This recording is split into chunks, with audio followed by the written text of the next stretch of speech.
Ready na sila, nakaimpake na. I miss the smell of my lolo. Surprise! Mana-mana kayo.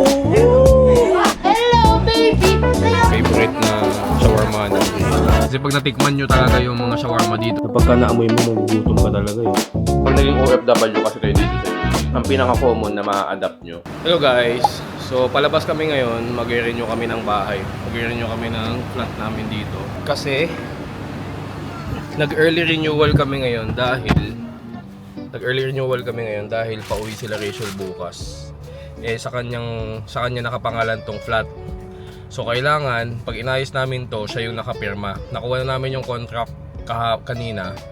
Ngayon dadali namin dun sa municipality para ipa-register yung renewal ng contract. So yun. Uwi kasi sila Rachel bukas, di ako kasama. Tsaka si Andriel kasama. Solo flight lang ako dito. So yun, tara po na tayo sa municipality. Yala. So tapos na kami mag-renew ng bahay. Duman lang kami dito ngayon sa may day-to-day. Mamimili pa si Rachel ng konting pasalubong. Bumili siya na itong bottle opener. At tinagal-tagal namin dito sa Dubai, ngayon lang kami nakaisip bumili na itong mga souvenir. Parang di na ito babalik ah. Ito pa. Ito pa. Keychain. Kasi ito maganda eh. Pang ano, magnet, rep magnet na. Tapos, magluluto daw si Rachel ng butter chicken sa Pilipinas. Matagal-tagal din sa Pilipinas guys. 2 buwan din. So 2 buwan ako mag-isa dito. Ay, kasama ko pala si John Paul.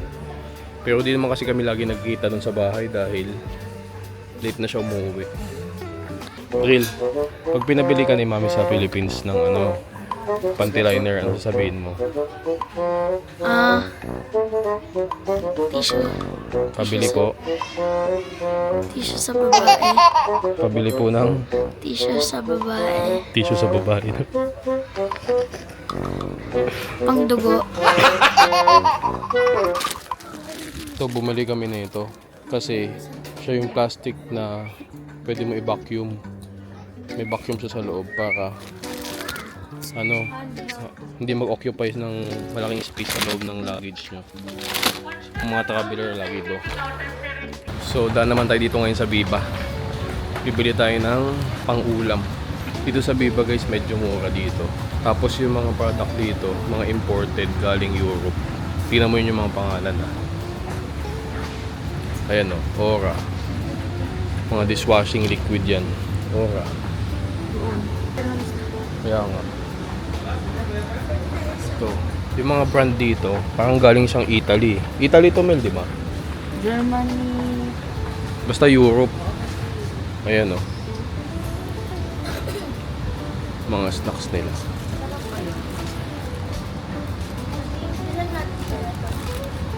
Tignan nyo yung mga chicha. Ayan. Mika. Mga kakaiba yung pangalan, di ba? So, hummus chips.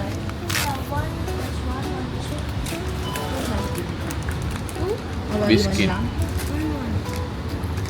Ito, tinan mo, Filipinos. Filipinos. Pero galing tong Euro. No? No. This one. Olive oil. Kano olive oil? 69. 69. 3 liters na lang to, men. Ito may binibili natin dati. 5 liters yun, di ba? Ito yung pumes na olive oil. 3 liters na lang, 69. Dati 5 liters yan. Guys, instead of Nesquik, Can't Quick. Can't quick. Kaya nga. Ang mahal na nung ano, olive oil na pumes. Dati bili namin dito, 69 dirham. Pero, 5 liters yan dati. Hindi, 3 liters lang pala. Hindi, 5 liters oh, nang liit oh. 70 dirham na to. Dito kami ngayon sa Lafa. Uwi ka na. Sa Lafa, favorite na shawarma ng Riel. Wait up for how many? 2 months. Wow! Laki na nito. Ano to, Arabic, ano to, restaurant to. Sikat to dito, bilihan ng shawarma. Ito para sa amin na pinakamasarap na shawarma dito sa UAE. Yan. So, order kami ng roasted chicken. Ito yung roasted chicken nila. Tapos, shawarma. Paano na yan? Hindi ka na natin yan. Alam niyo ba, Kita pa rin namin na. umorder kami ng 10 chicken shawarma dito. Kasi nga, uuwi sila Rachel bukas, di ba? Baby ka pa rin. Kasi Uuwi nauna sila kami. Rachel bukas. Tapos, Sabi ko kahit anong gawin mo. dadala sila ng 10 chicken shawarma para matikman nila sa Pilipinas. Tsaka gusto rin, natikman naman nila to. Kaya nire-request nila para matikman ulit nila. Kasi nga masarap yung shawarma dito sa Lapa. Yun, 10 chicken shawarma yun. Mama, alcohol ba? Matagal-tagal hindi makapaglapas si Andriel, 2 months. Kakain naman ako doon. 10 lang naman yun. Lagi Bus naman agad siya sa yun. inasal. 5. Tapos ano pa? Ito na in-order namin. Oh. Bumili ako ng Roasted powder chicken. nito, Roasted chicken na may Sa potato online. slice. Nagbibenta sila ng Fatouche. powder. At syempre, yung shawarma ni Andriel. Grabe ang itim ko, no? Nog-nog talaga kami lahat. Eh. Nog-nog din. Itim ko nga, nagbabalat pa yung Nog-nog talaga kami. Eh di ba, pag kumakain tayo dati? Sila yung dalawa talaga. Pag puno dito, wala ka lang. Ay. Gusto ko yung chicken.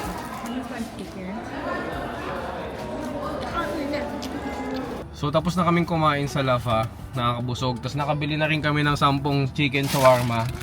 So, 10 chicken shawarma ng Lafa. Grabe, ewan ko lang di kayo mapoga dito sa Pilipinas. Kasi yun nga, ni-request nga nila to sa Pilipinas kasi nga masarap. Kasi dito sa Dubai, syempre andito ang legit na shawarma talaga. Kumpara mo dun sa mga shawarma sa Pilipinas, no.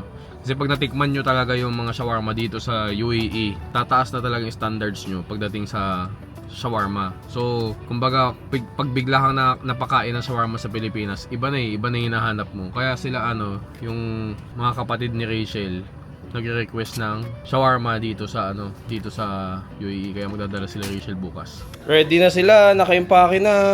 Ready na. Naka-impake na. Gulo ng bahay namin.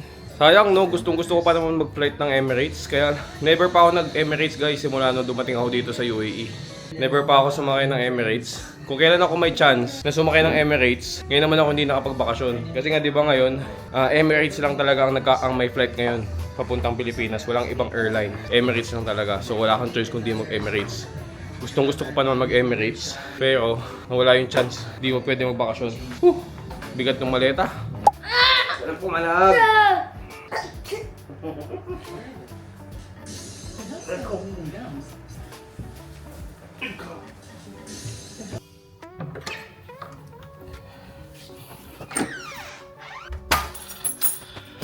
So, andito na ako sa bahay guys. Kakauwi lang galing trabaho. Tahimik ng bahay. Walang makulit. Walang makulit. Solo flight ako ngayon dito sa bahay ngayon. So, flight na kasi nila Rachel ngayon. Papunta sila ngayon sa Pilipinas. So, nasa airport na sila ngayon. Boarding na sila within 30 minutes. So, di nga ako nakasama sa bakasyon, no? Dahil hindi nga kami pinayagan magbakasyon dahil nga sa conflict. Kaya sila lang muna ngayon ng bakasyon, dalawa. So, for 2 months, more than 2 months actually. Haba, no? Haba ng bakasyon. Solo flight muna ako ngayon dito sa bahay. Pero sa 30 naman, in 5 days naman pabalik na rin yung kapatid ko. So, ang gagawin natin ngayon, maglilinis muna tayo ng bahay ngayon. Medyo magulo dahil nag-impake sila. Linis ng bahay, tas maglalaba. Ang dami nating labahin. Ito ang labahin natin ngayon. Then, magluluto ng ulam. Although, meron naman ang naluto si Rachel. So, yun. Luto muna tayo, linis. Then, maraming edit guys. Ang dami kong pending na edit for YouTube. So, abangan nyo yun ha. Abangan nyo yun sa mga susunod na upload natin sa YouTube. Ito pala yung ulam natin ngayon. Angus. Ito yung binili namin sa French and Cheaper. Ngayon, sabi ni Rachel, naka-half cook na daw ito. Lutuin ko na lang daw ng konti. Luto na ba? Tingin nyo ba luto na? Muna siguro. O tara, kain tayo. Angus beef, rice, tapos may talbos ng kamote. Sarap niyan.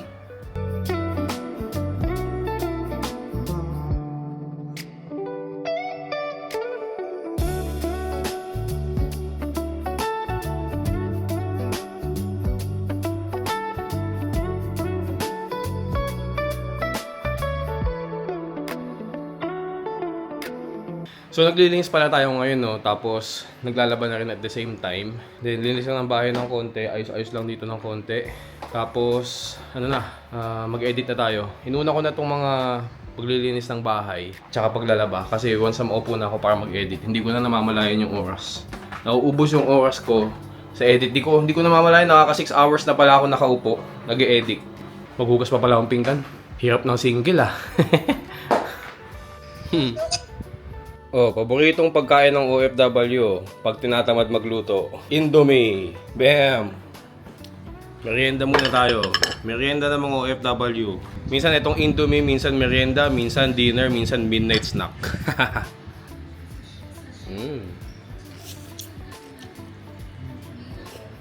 Masarap din talaga ito paminsan-minsan. Minsan-minsan lang guys. Mga once a month, ganun. Kasi pag inaraw-araw nyo to, sakit sa bato naman yung aabutin nyo. Hello guys, nag-landing na kami. Excited? Yeah! We're gonna go na. She's gonna go to Osamis kasi I'm staying here in Manila. Manila. Ano? Excited? Yes. How about you? Here. Tired? I did not sleep at all. I did not sleep. She sleeps so much. She sleep maybe like 3 hours. Okay, I'll put my backpack on there. I'll see you later. Yeah. Next time, I miss the smell of my lolo. Because my lolo, he smells like metal. But the good metal. It smells like chlorine also and the good chlorine. Paano masabi? So, bye-bye. See you later. Touchdown Manila. I miss the smell of Philippines and Wowo. Right? Yes. He smells like metal. Right, Ki? What? Hi, say hi. Hi. Oh, excited? Yes. Osamis? You already say that 4 times. Of course. You have to know if it's good or not. Okay. See you sa pick up ni yung Uber. Bye-bye. Nandito na tayo. Ito na kami. Nandito na kami sa Grab. Surprise namin sila. Miss ko na. Ano ma? Bye-bye. Pasok na kami. Master hand. Magkano po? Ito. Excited na.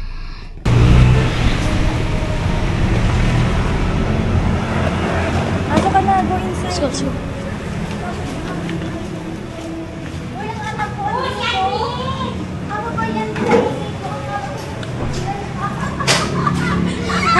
Surprise! Pusong July pa kayo. Hi!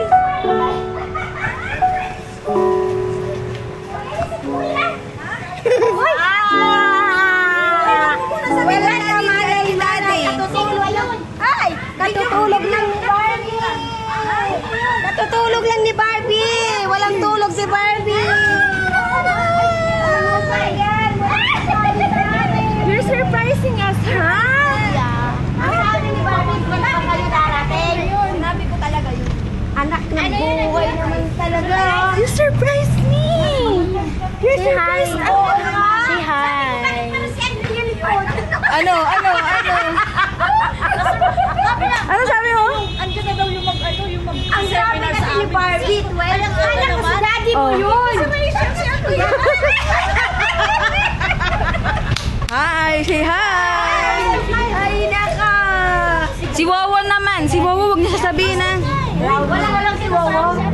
Wala lang alam. Si Sigrid lang sa si Maki. Ang sabi ni Barbie.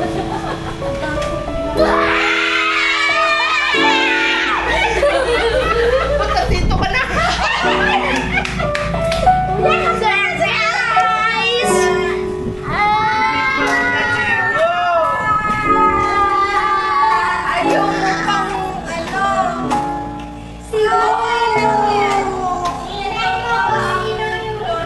Si Bobo! Ito mga to. Ngayon na, kuya.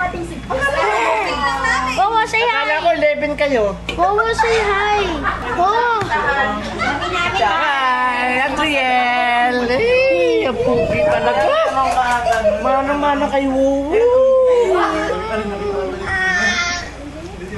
Nasaan na? Bakit na ninyo? She's the one. Akala ko, wala. Wala si Arvin talaga. Wala talaga. Hello, baby. Kaya pala, sabi ko, anong gustong pasalubong? Hindi ako sinasagot. Yung sa SM ngayon. Bless po. Bless po. God bless you. Wala ko sinong binata ito. Hello guys, good morning. So today is Saturday and day off tayo ngayon, first day off. So nag-iisip ako ng aalmusalin natin. Naisip ko gusto kong bumili ng parata, may kima tapos yung nila, yung dish nila na moton, yung may sarsa, yung may sauce. Parang tawag nila doon salona, meat salona. So yung naisip ko, sabi ni Rachel, unhealthy daw yun. Kaya lang tinatamad kasi ako magluto ngayong umaga. Tsaka nag-iisip na rin ako ng kung ano bang lulutuin ko mamaya na lunch. So, tara, samahan niyo ako.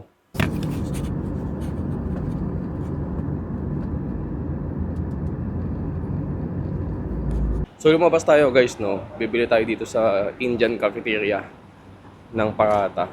Dito.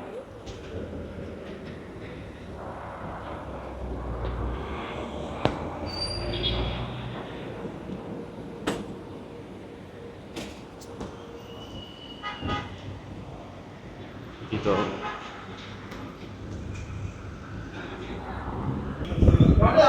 Hello brother. Buton?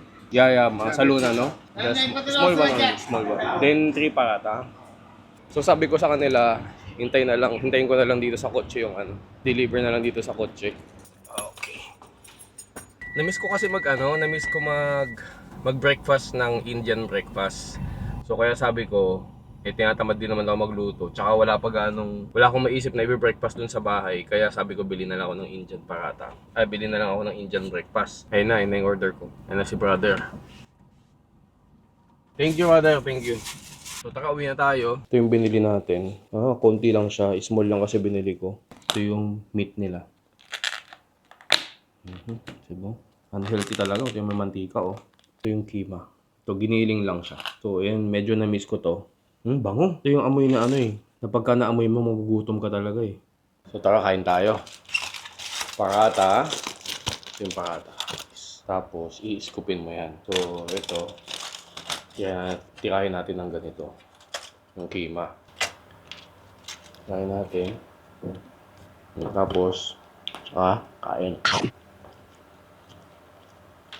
Harap. Alam nyo guys, no? Pag naging OFW kasi kayo dito sa UAE, pag naging residente na kayo dito kayo tumira. Ang pinaka-common na ma-adapt nyo is yung mga Indian food. Kasi daming Indian dito eh. Tapos kahit saan, makikita mo yung nila. Kahit saan, makakita ka ng cafeteria, Indian cafeteria, kahit saan kanto, nagbebenta ng mga Indian food, ng mga almusal nila, mga lunch, biryani, ganyan. Kahit saan makikita mo. Kaya, karamihan, majority, no? Ma-adapt mo talaga yung mga pagkain nila eh. Compare sa mga Arabic food. Although nandito tayo sa UAE, no? Dapat nga mas ma-adapt natin yung pagkain ng mga Arabic. Kaya lang kasi napansin ko pag sa mga Arabic food, parang hindi siya laging accessible. Diyan sa mga kanto bihira ka makita ng mga Arabic restaurant na maliliit na pwede mong puntahan anytime. Na pag naisip mo lang mag-almusal, bibili ka doon. Kasi yung mga Arabic food, mga Arabic restaurant, medyo parang pricey na siya. Tapos medyo sosyalin yung itsura, parang mga ganun. Hindi katulad nito mga Indian cafeteria, anytime. Parang alam mo yung mga maliliit na karinderya lang sa atin. Cafeteria kasi dito yun. Tapos bibili ka lang pag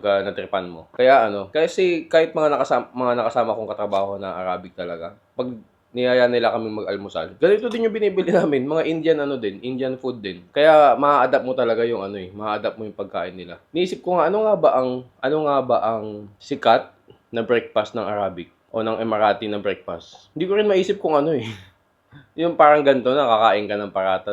Parang hindi ko rin maisip ano nga ba. Kasi ganito lang din kinakain ng mga Arabo dito. Kaya yun, malaking influence talaga yung mga dito, mga Indian food. Kasi dami din talaga nila dito. Dati, nung pumunta dito sa Rachel, ayaw niya ng mga Indian food. Kasi daw matapang daw yung mga spices. Hindi sanay yung dila niya. Malakas daw yung amoy, alam mo yun. Pero masarap naman. Pero ngayon, after ilang months or ano, hanggang ngayon, tagal na kami dito, hinahanap-hanap niya na yung ano, yung biryani. Dati ayaw kumain ng biryani niyan. Pero ngayon, okay na. Nakapag-adjust na yung dila niya. So yun guys, no, nakita nyo naman na nasa Pilipinas si Rachel tsaka si Andriel. Nakita nyo, di ba, nung sinurprise niya yung mga lolo at lola, iba talaga yung saya eh. Iba yung saya ng ano eh, ng mga lolo at lola pagdating sa apo, di ba? Kita mo talaga na miss talaga nila yung apo nila eh. Partida ha, kakabalik lang namin last year December. Kakabakasyon lang namin. Wala pang isang taon ulit no na umuwi sila ng Pilipinas. So, pero miss talaga tsaka ang saya talaga ng mga lolo at lola. Kaya hanggat maaari talaga no kami, pinipilit namin umuwi sa Pilipinas ng every 2 years or every year kung kaya naman talaga. Iba rin kasi talaga yung nakakauwi ka ng Pilipinas. Siyempre yung mga lolo, mga lola, namimiss din. Especially yung apo, mabilis lumaki. Kasi yung mga lolo at lola, mabilis nang tumanda. Alam nyo yun. Kaya gusto namin umuwi. Halos every year. Basta kaya naman. So yun lang, dito ko natatapusin tong vlog na to. Kung nagustuhan mo tong mga ganitong klaseng vlog, pati yung mga past videos ko, salamat sa panonood. At huwag mo na rin kalimutan mag-subscribe para ma-update ka sa mga bagong upload natin. So yun lang. Maraming salamat. Thank you. Yala Barbs.